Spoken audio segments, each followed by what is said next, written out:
Hi, welcome to 2-Minute Writing Tips. I'm Kirsten, and today we're going to talk about where to find inspiration for blog post ideas. If you've been blogging for any length of time, you will have first-hand experience of the struggle when it comes to finding a topic. We all have days when nothing comes to us. It's not exactly writer's block. I did a video about that a while ago. This is a case of knowing that once you have an idea for a topic, you'll be able to write. You're just coming up empty on the ideas. Fortunately, ideas are all around us. We all have days when we cannot see those ideas with any clarity, and here are some ways to either avoid or get around that. If you're the planning type, create a content calendar.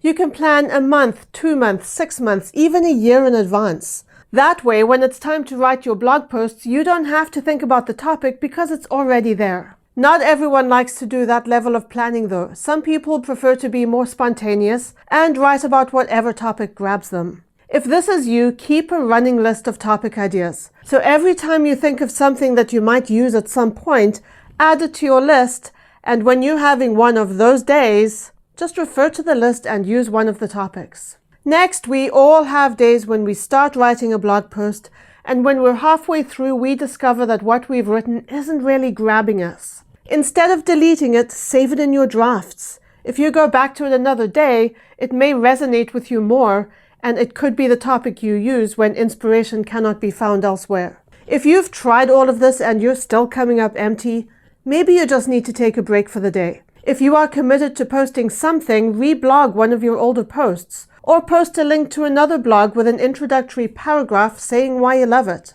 Above all, don't worry when you have days like this. It's part of being human. That's it for today. I'll see you tomorrow.